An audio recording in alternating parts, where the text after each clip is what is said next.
Muy buenas tardes. Soy Andrea Linares, presentadora de Noticias Univisión y también de la plataforma streaming VIX. Esta tarde me acompaña, tengo el gusto de saludar al abogado de inmigración Ángel Leal, que casi siempre tenemos el gusto de conversar contigo durante nuestros noticieros. Bienvenido y gracias por hacer este espacio para conversar con nosotros sobre este tema tan importante que afecta a nuestra comunidad como el tema de inmigración. Bienvenido. Muchísimas gracias, Andrea, por la invitación, al igual que todo el equipo de producción. Un honor para mí poder participar. Y también quiero aprovechar este momento, este espacio para invitar a las personas a que se conecten para escuchar este tema. Vamos a estar hablando sobre distintos puntos de inmigración. Últimamente se ha hablado mucho sobre la gran ola de migrantes que ha llegado a Texas y el hecho de que el gobernador Greg Abbott ha enviado autobuses de migrantes a otras ciudades del país, específicamente Nueva York, que están atravesando esta gran crisis, Chicago, también Denver. ¿Qué ha pasado en días recientes? Pues hemos visto que los refugios han llegado a su capacidad prácticamente en Nueva York y lo que ha hecho el alcalde de Nueva York, Eric Adams, para lidiar con esta situación y el hecho que también se han registrado algunos eventos violentos en las calles de la ciudad, pues ha implementado un toque de queda. ¿Qué quiere decir? Que a partir de las 11 de la noche, estas personas que están básicamente quedándose en estos refugios no podrán salir hasta las 6 de la mañana. Abogado, actualmente hay más de 2 millones de casos que esperan una resolución de personas que han pedido asilo, que han llegado a este país buscando una mejor oportunidad, pero vamos a tomar en cuenta que hay 1.500 jueces que tienen esta tarea de resolver estos casos, pero estamos hablando de los casos de ahora. Sí, no olvidemos el hecho de que hay muchos casos pendientes. Cuéntenos, abogado, ¿cómo se va a hacer frente con este gran volumen de casos cuando ya hay personas que tienen que esperar 5, 6 años? ¿Qué pueden esperar estas personas que ahora han solicitado asilo? Bueno, por el momento, lo mismo. Estamos viviendo un fenómeno que realmente nunca ha sucedido en la historia de este país, y es lo siguiente. El concepto de aduanas y protección fronteriza es para detener a aquellas personas que intentan cruzar ilegalmente el país. ¿Ok? Realmente eso no es lo que estamos viviendo ahora. Lo que estamos viviendo ahora es personas que buscan a entregarse a inmigración. Porque lo que pasa es que cuando no consiguen la cita con la aplicación móvil CBP One, buscan la manera de cruzar ilegalmente, pero en cuanto cruzan, entregarse. Entonces ya no se trata de detectar tanto a las personas que intentan ingresar ilegalmente sin ser detectados, sino procesar a aquellas personas que cruzan ilegalmente, pero con la intención de entregarse para pedir asilo. Entonces, por eso el sistema está sobrecargado, porque no hay suficiente personal para procesar a estas personas en la frontera sur que se están entregando, y ya después de que pasan por el proceso inicial de haber sido, de haberse presentado con inmigración a la frontera, después no hay suficiente personal desde el punto de vista de oficiales de asilo y definitivamente desde el punto de vista de jueces de inmigración para escuchar estos casos, y por eso la demora que estamos viendo. ¿Qué recursos tienen las personas que están actualmente en estos albergues que estaba mencionando, como por ejemplo Nueva York, en Chicago, también en Denver, que también tienen mucha preocupación porque les han puesto un límite de tiempo? Es decir, pueden permanecer en ese refugio entre 30 a 60 días como máximo. Cuando llega ese periodo de tiempo que se completó, tienen que abandonar ese espacio. Ellos pueden volver a solicitar ayuda, por decirlo así, para poder quedarse en ese refugio, o prácticamente quedan en la calle. Pudieran quedar en la calle, porque como no, en la gran mayoría de los casos, no entraron legalmente, no entraron bajo parol, no entraron como refugiados, entonces no tienen acceso a ayuda de refugio. En algunos casos, cuando entran con el parol humanitario, tienen, en el caso de los cubanos y los haitianos, tienen acceso a algún tipo de ayuda de refugio. No es el caso para estas personas. Entonces, es una carrera contra el reloj, porque lo que tienen que hacer es pedir su asilo antes del año de haber ingresado al país para conservar el derecho de pedir beneficio. Después de que presenten su asilo, tienen que esperar 150 días para solicitar el permiso de trabajo. Y ya después, el tiempo que demore que le llegue el permiso de trabajo por ley, tiene que estar el asilo pendiente 180 días para poder calificar para el permiso de trabajo. Entonces, todo depende cuánta ayuda estas municipalidades le pueden brindar a los inmigrantes y esperar a ver cuándo le llegue el permiso de trabajo para que se puedan ya defender con un permiso de trabajo y no tener que depender de la asistencia pública. Pero definitivamente hay un gap entre la ayuda que se les pudiera ofrecer a nivel local o estatal y el recibir el permiso de trabajo, y es un dilema que estamos enfrentando también.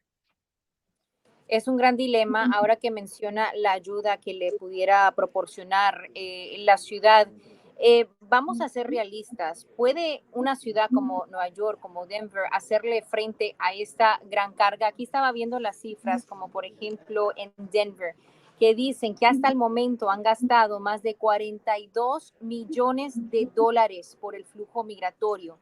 Y si estos gastos continúan al ritmo actual, de 3,5 millones por semana, la crisis podría costarle a la ciudad 180 millones este año. ¿De quién es la responsabilidad? O sea, esto cae sobre el gobierno local, estatal. Ellos están pidiéndole ayuda al gobierno federal. Le corresponde al gobierno federal. Lo que pasa es que tienen que solicitar la ayuda al gobierno federal, el gobierno federal lo tiene que aprobar. Es un proceso. Mientras tanto, ellos tienen vamos a decir, el compromiso inmediato de lidiar con los refugiados que se les está presentando, y entonces están desembolsando el dinero en espera de que el gobierno federal se lo retribuya. Pero técnicamente le corresponde al gobierno federal porque el tema migratorio es un tema federal, porque si vamos a argumentar de cuando los estados actúan por su propia cuenta referente al tema de inmigración, como los alambres de púas que vimos recientemente, que llegó a la Corte Suprema del estado de Texas, también sabemos que el gobierno federal ha objetado que algunos estados como Texas, Arizona, Florida, han transportado a los inmigrantes a otros estados presuntamente con el permiso de los inmigrantes, pero es interferir con el manejo de los casos de inmigración de estos inmigrantes que le corresponde al gobierno federal. Entonces, si objetan cuando eso sucede, también deben de colaborarle a estas ciudades, a estos estados que están enfrentando el tema inmediato de brindar ayuda humanitaria a estos migrantes que se encuentran indocumentados en el país, probablemente pendientes de un proceso de corte de inmigración y sin permiso de trabajo. ¿Y cómo ven el tema político? Y no sé, quisiera que empiece a dar su opinión, pero ¿cómo ha manejado el gobierno federal este asunto? Porque últimamente hemos visto muchas críticas por parte del Partido Republicano, diciendo que básicamente la administración Biden lo que tiene es una frontera abierta y no ha tomado cartas en el asunto. Por el otro lado, pues es como un gran debate, como dicen en inglés, un back and forth, y al final no se termina resolviendo mucho porque seguimos viendo este gran flujo de personas y esta necesidad tan grande que hay en estas ciudades. ¿Cómo lo ha ido? ¿Qué falta por hacer a la administración? Mire, números históricos de cruces ilegales, pero en realidad cada administración ha enfrentado números históricos, ¿ok? Porque la inmigración a este país siempre ha ido creciendo. A medida que se dificultan las vías legales para poder llegar y vemos las condiciones en los países del exterior, Centro y Sudamérica, empeorando, pues sigue aumentando el número de personas que pretenden llegar a este país. También debemos de tomar en cuenta que hubo el título 42. Con el título 42, estas personas eran expulsadas automáticamente. Se suspendió el título 42 recientemente, en el 2022, y al suspenderse el título 42, vemos este flujo migratorio. Se iniciaron estos programas de paro humanitario para Cuba, Haití, Nicaragua y Venezuela con la intención de disminuir el flujo irregular migratorio en la frontera sur. Por un tiempo funcionó.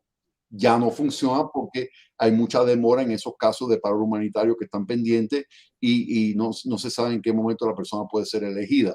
Entonces, aunque creen caminos de inmigración legal, la realidad de que la demanda es más allá de la capacidad de permitir la entrada legal de estas personas. No hay suficientes visas disponibles, estos paroles demoran demasiado tiempo y es el dilema que estamos enfrentando.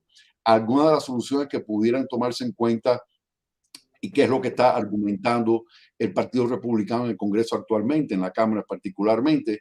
Es, por ejemplo, invocar la sección 212F, que permite básicamente prohibir la entrada de ciertos grupos de inmigrantes. Esto se utilizó cuando la administración Trump, cuando la prohibición de extranjeros que venían de países mayoritariamente musulmanes. También el concepto de la detención mandatoria. Si eres una persona que ya es indocumentada a este país y usted no tiene visa para entrar, es una detención mandatoria. También el concepto de la deportación expedita, que requiere la detención mandatoria, entrevista de miedo creíble, no califica para asilo, la persona es deportada. Todo eso pudiera ser, pero volvemos a lo mismo. Si no hay los recursos suficientes para implementar estas medidas, pues entonces en realidad, aunque la ley lo permite, poner en efecto es muy difícil. Claro, tienes que tener a las personas, a los empleados y todas las personas capaces pues de implementar todas estas opciones que estás mencionando, abogado. Y ahora con respecto a esos casos de asilo, yo he leído en el pasado que en realidad es un pequeño porcentaje que al final del día aprueban y les permiten permanecer en este país por esos motivos que presentan. ¿Cómo lo ve usted? Porque se escucha que esas personas llegan y llegan y llegan y siempre solicitan asilo, pero en realidad están presentando las pruebas necesarias para pues aprobar un caso. No, porque en realidad muchas personas no tienen el argumento para calificar para asilo. Aquellas personas que vienen a buscar mejor vida, mejor futuro, que están huyendo de la criminalidad, esas no son bases para pedir asilo. El asilo es refugio y es basado en un concepto de persecución en el pasado o un temor bien fundamentado de persecución futura por motivos de refugio, raza, religión, origen nacional, opinión política. Hay unos más complicados que membresía en algún grupo social particular. Algunos casos son argumentables, algunos no, pero diría yo un gran porcentaje, para no decir la mayoría, de las personas que se presentan en la frontera están huyendo criminalidad o están buscando empleo o mejor futuro para su familia, y eso no son motivos para pedir asilo. Entonces, parte de la idea detrás de este acuerdo bipartidista del Senado era filtrar esos casos, de un principio llegar a la determinación que la persona verdaderamente no está pidiendo refugio, asilo por motivos de refugio, y que por lo tanto la persona queda descalificada y lastimosamente con la carta de deportación. Pero en estos momentos no hay la capacidad para entrevistar a las personas, de esas entrevistas de miedo creíble, para poder llegar a esa determinación de una forma eficiente, rápida, para disuadir a las personas de seguir viniendo cuando saben que no van a calificar para asilo, porque realmente lo que presentan son casos de criminalidad o economía y no persecución. Algo más que ha sucedido es que el gobernador de Texas, Greg Abbott, ha decidido también tomar cartas en el asunto. Hemos visto la manera en que ha instalado barreras y alambre de púa para tratar de controlar este flujo y hacer, como dice él, proteger la frontera, ¿no? Y pues le han dicho que no puede hacer esto, que eso básicamente es responsabilidad o es un tema que cae en manos del gobierno federal. Él insiste, y también hemos visto a muchos otros gobernadores de estados republicanos que dicen vamos a apoyar al gobernador Greg Abbott. ¿Quién tiene la razón, abogado? Porque es un tema que yo he escuchado ambas opiniones, como que el Estado tiene el derecho de hacer eso si el gobierno federal no lo hace, y hay otras opiniones que dicen que no es responsabilidad del Estado, sino es responsabilidad del gobierno federal. Bueno, hay la parte política y la parte legal. La parte política depende del criterio de cada cual. Ok, la parte legal, aplicar la ley de inmigración y nacionalidad le incumbe al gobierno federal.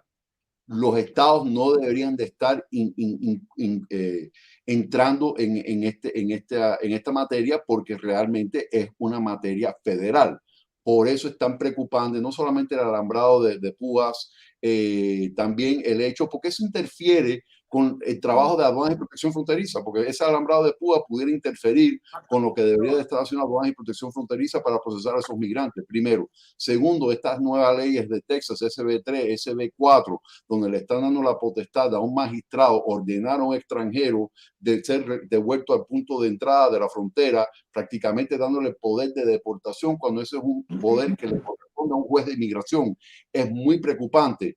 Esto de invocar a la Guardia Nacional para tratar de proteger a la frontera también es preocupante porque eso es una tarea federal, no es una tarea estatal y me temo que todo esto se pueda convertir en una crisis constitucional porque cuando los estados empiezan a enviar sus tropas a la Guardia Nacional para aplicar una ley federal no estatal, hay un conflicto constitucional. ¿Qué pasa? La Guardia Nacional, técnicamente, aunque cada estado tiene su propia Guardia Nacional, al final de cuentas, el presidente como comandante en jefe tiene poder sobre la Guardia Nacional. Entonces, él pudiera ordenar a la Guardia Nacional desistir. Entonces, tienen órdenes en conflicto de tanto del Estado y el gobierno federal. Y ojalá que evitemos que llegue a este punto. Pero lo que estamos viendo es un problema existente que ha existido por décadas, exacerbado por los números y por ser año electoral. Y ahora que mencionas que este caso pudiera terminar en manos de la Corte Suprema, este tema, ¿cómo crees que lo pudieran manejar tomando en cuenta que tiene una mayoría conservadora? Bueno, por el momento, en el caso del alambrado de púas, determinaron de que el estado de Texas no podía, o sea, que tenían que permitir que el gobierno federal eliminara el alambrado de púas. El estado de Texas, por el momento, tengo entendido que están obedeciendo la orden de la Corte Suprema. El temor es que no lo iban a obedecer. Lo están obedeciendo hasta el momento. Entonces, a medida de que ahora se van a retar estas nuevas leyes teniendo que ver con el tema migratorio a nivel de Corte Federal, eventualmente van a llegar a la Corte Suprema y la Corte Suprema tendrá la tarea de determinar hasta qué punto los estados están dentro de su derecho de aprobar leyes referentes al tema de inmigración. Indiscutiblemente tienen la potestad de aprobar leyes que protejan la salud, bienestar de sus residentes en sus estados.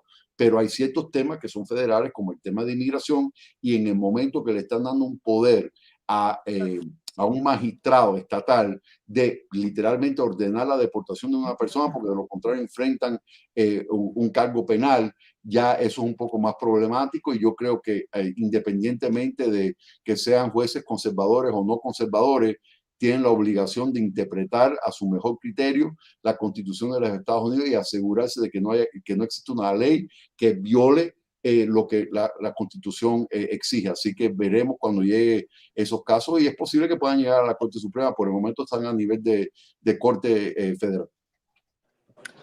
Vamos a regresar a este tema de los migrantes que se encuentran en los albergues de la ciudad de Nueva York. Hay este toque de queda entre 11 de la noche y 6 de la mañana y eso sucede luego de que se registraran algunos hechos violentos en las calles de Nueva York. Vimos este acto de agresión contra policías que ocurrió en Nueva York y este hecho quedó captado en cámara. También otro hecho violento que se registró en el metro. Y hay muchas opiniones encontradas. Me pareció interesante escuchar de algunos migrantes que dicen que es una buena idea que exista este toque de queda, porque no ocurre nada bueno en las calles después de las 11 de la noche o en horas de la madrugada. Mientras tanto, hay otras personas que dicen que no, nos están tratando como animales, nos están encerrando prácticamente, nos están diciendo que tenemos que estar enjaulados por X tiempo cada día y no les parece muy justo. Abogado, en este caso de las personas que quedaron captadas en cámara agrediendo a policías, escuchamos hasta de la gobernadora de Nueva York, Kathy Hochul, decir que deberían ser deportados. Ojo, es demócrata. ¿Cómo se maneja esto? ¿Tiene derechos? ¿Tienen derechos estas personas a pesar de haber cometido este tipo de agresión, enfrentar estas acusaciones ahora, acusaciones que son serias, o básicamente entraron a este país de forma, o sea, irregular? ¿Tendrían que ser deportados? ¿Cómo se maneja? Muy buena pregunta. Sí tienen derechos. Ahora, aquí estamos viendo la disfuncionalidad del sistema que requiere acción congresional. Lo que debía haber sucedido es que en cuanto les acusen, y recordemos que cualquier extranjero que esté aquí, documentado o no indocumentado, todos gozamos de nuestros derechos constitucionales bajo la Constitución de los Estados Unidos de América. Eso es muy importante. Ellos tienen derechos constitucionales como cualquier otra persona. Están indocumentados. Eso implica otras leyes que son civiles, administrativas, que tienen que ver con inmigración. De ser acusados con presunción de inocencia, ¿ok? Técnicamente pudieron haber sido arrestados con causa probable. ICE pudo haberle puesto un hold, una orden de detención. Después que le hayan puesto la orden de detención, si son recién llegados que estaban bajo algún tipo de libertad condicional, como por ejemplo un parol o una orden de libertad bajo palabra o inclusive hasta una fianza, técnicamente el haber cometido presuntamente la ilegalidad es una violación de las órdenes de la orden de libertad condicional, de tal manera que le pudieron haber revocado la orden de libertad condicional. Son una detención mandatoria porque son extranjeros solicitando entrada en un puerto de entrada recién llegados. Entonces pudieran haber enfrentado, pueden enfrentar un proceso de deportación con un juez de inmigración si ya lo citaron para la Corte de Inmigración, o de lo contrario pueden enfrentar hasta un proceso de deportación expedita. Pero hay un proceso y generalmente cuando eres un extranjero solicitando entrada en un punto de entrada o en la frontera y usted no demuestra miedo creíble para poder pedir asilo, le pudieran haber hasta firmado deportación expedita. Y eso pudo haber sucedido, pero en el caso de esta gente que están en Nueva York, que ya lo procesaron para un proceso de corte normal, le pudieron haber puesto una orden de detención de ICE y probablemente sean considerados detención mandatoria por ser recién llegados y enfrentarlo de esta manera. Pero entonces vemos la disfuncionalidad, porque si salieron bajo fianza y no le pusieron el hold de ICE, están en la calle todavía, pero así de ordenar la deportación inmediata pudiera ser, pero tiene que ser de acuerdo a las leyes de inmigración. No puede ser porque por lo que uno sospecha, por lo que vio en un video. Ahora, si no me equivoco, creo que algunos de ellos lograron salir sin fianza. Es correcto. Y eso también generó mucha controversia, mucha polémica, sí. Porque dicen, a veces hay gente que comete algo, pues, como un delito menor, algo más insignificante, y les enfrentan una fianza para poder salir. ¿Cómo sucede eso? Es correcto, eso ya es un tema del estado de Nueva York y es un tema polémico, y Nueva York tiene que ver sus leyes o procedimientos referente a la custodia de personas acusadas de delitos, porque al no haberle puesto fianza, no da lugar de que ICE haya puesto la orden de detención. Entonces, eso sí es un tema que Nueva York tiene que investigar, porque en un caso como ese, donde se les acusa de un delito tan serio, la oportunidad de ICE poder intervenir, presentar la orden de detención para que entonces tengan que enfrentar la consecuencia inmigratoria de la forma que entraron, si tienen recursos o no tienen recursos, creo que hubiese sido importante en este caso. No, muy, muy interesante, abogado. Y en cuanto a los permisos de trabajo, también escuchamos por parte de esas personas que están en los refugios que dicen, nosotros lo único que necesitamos y que queremos es tener ese permiso de trabajo para poder tener un trabajo, tener ingresos y de esta manera poder pagar un techo, ¿no? Poder buscar un espacio donde poder vivir. ¿Qué tan fácil o de quién sería la responsabilidad? ¿Tiene la ciudad que otorgar esos permisos o ya viene a ser más bien el tema migratorio otra vez, el hecho de que todo está tan atascado en el sistema y otorgarles el permiso no es tan fácil y por eso están en este limbo? Es correcto. El permiso de trabajo nada más que lo puede otorgar el Departamento de Seguridad Nacional a través del Servicio de Inmigración. Es generalmente en estos casos que estamos viendo ahora, personas que tienen asilo pendiente, tienen que tener asilo pendiente por 150 días para solicitarlo y después recibirlo con 180 días de asilo pendiente. O sea, puede demorar varios meses. Anteriormente, hasta años, podía demorar que llegara ese permiso de trabajo. Entonces, una vez más, demuestra disfuncionalidad del sistema, porque alguien quien llega, quien es procesado correctamente, quien presenta su caso de asilo, tiene que esperar este periodo de tiempo para el permiso de trabajo. entender también de que la posibilidad de pedir el permiso de trabajo, que la posibilidad de entrar en un proceso de corte, la posibilidad de estar en un proceso de corte que puede demorar años, es parte del atractivo de querer venir de esta manera.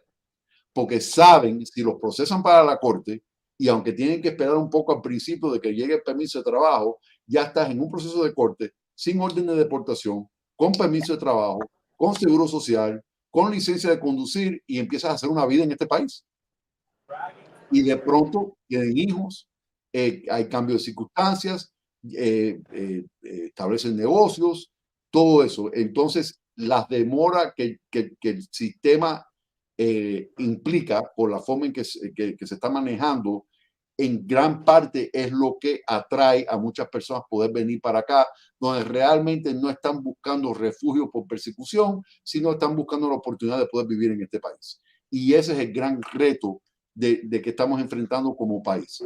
¿Hasta qué punto, cómo podemos solucionar esto de tal manera que las personas tengan vías legales de poder llegar correctamente?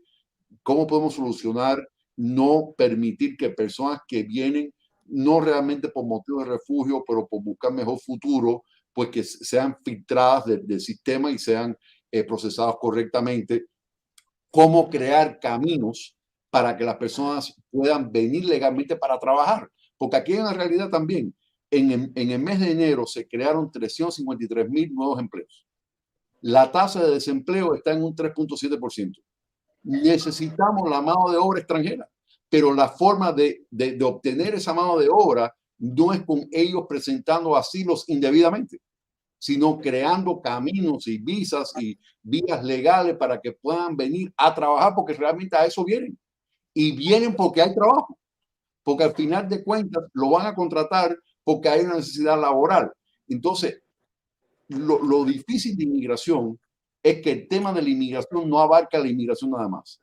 Abarca la inmigración, abarca la economía, abarca el tema de la mano de obra. Salud, Y educación. efectivamente. Y recordemos, porque sí señalan mucho el costo de procesamiento de los inmigrantes indocumentados, pero también hay que señalar que cuando tienen ese permiso de trabajo y empiezan a trabajar, aportan, pagan impuestos, pagan seguro social, pagan Medicare y entonces aparte consumen y forman parte de nuestra economía. Entonces yo creo que todo eso, ni hablar, porque con este acuerdo bipartidista ni siquiera se tocaron los temas de los soñadores, de los tepecianos que llevan más de 20 años en el país con permiso de trabajo, con el permiso de inmigración, trabajando, aportando con hijos americanos. O sea, este es un tema muy complicado que requiere soluciones serias por parte de personas serias que conocen el tema. Y hay Tema muy personas que... complejo.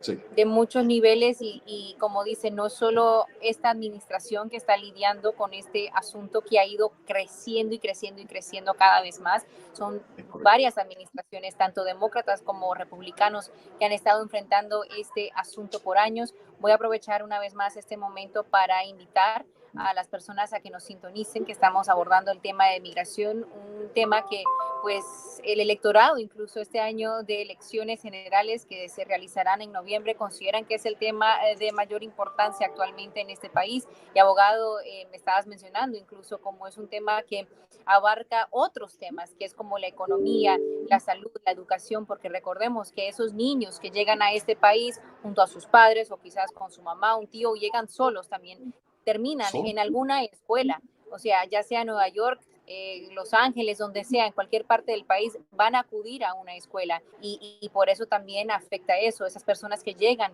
necesitan cuidado médico, atención médica y por eso también afecta ese tema de salud.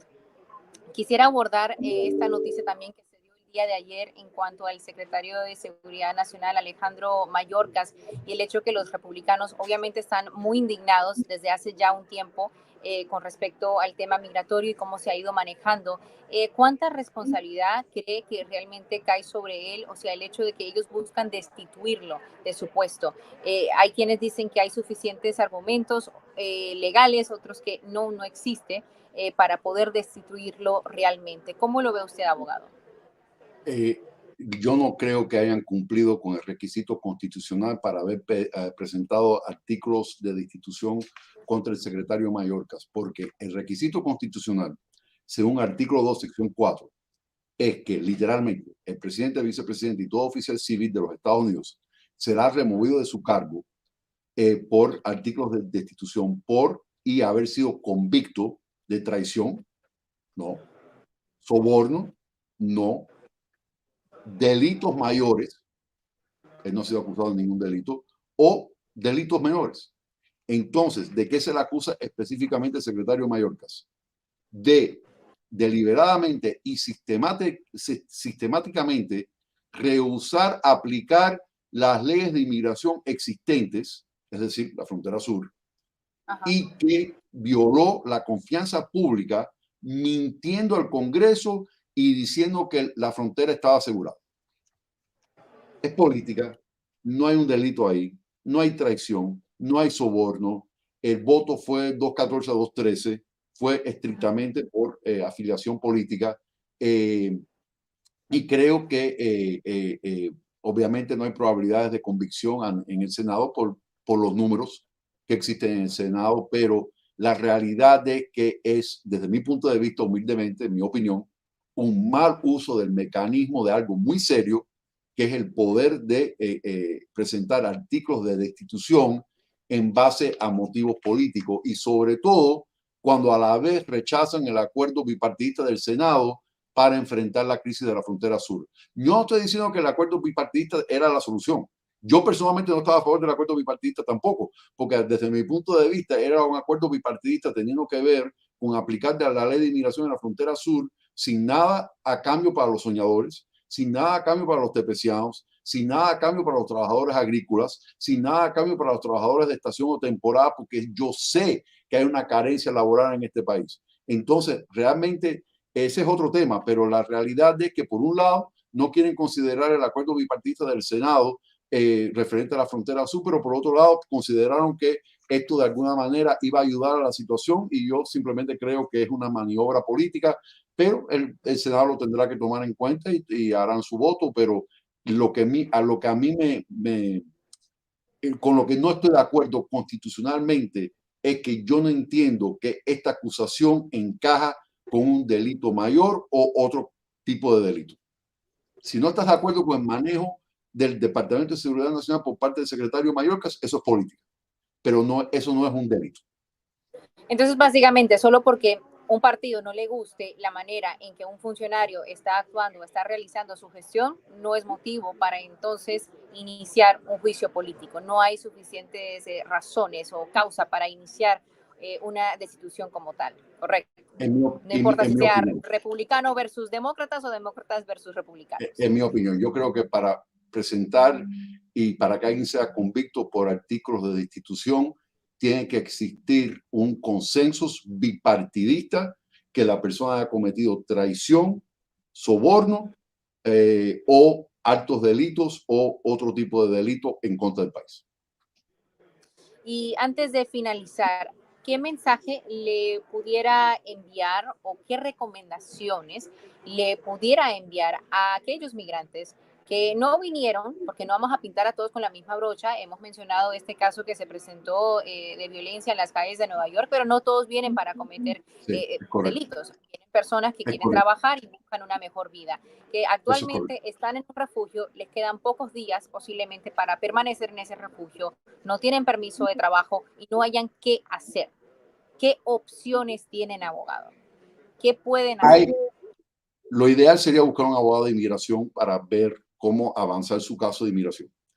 Los que no cuentan con los recursos para poder hacer eso, hay organizaciones sin fines de lucro, caritativas, como Obras Católicas, por ejemplo, donde pueden ir a buscar asesoría legal de organizaciones serias que existen para ayudar a la comunidad. Y yo les recomendaría que evalúen sus casos con alguien competente en la materia, que conozca inmigración, que no se dejen engañar por notarios y tramitadores porque pueden empeorar la situación, pero es el momento de buscar asesoría para avanzar su caso de inmigración, para que le pueda llegar ese permiso de trabajo, para que puedan contar ya con algún tipo de estabilidad mientras que usted haga su proceso de inmigración. Creo que sería el mejor consejo que le puedo dar. Alguien de confianza, alguien con una buena reputación, porque también en momentos como estos también se escucha de mucho fraude, de estafas, porque hay quienes quieren Sí. aprovecharse de los Y migrantes. trámites indebidamente presentados que no proceden,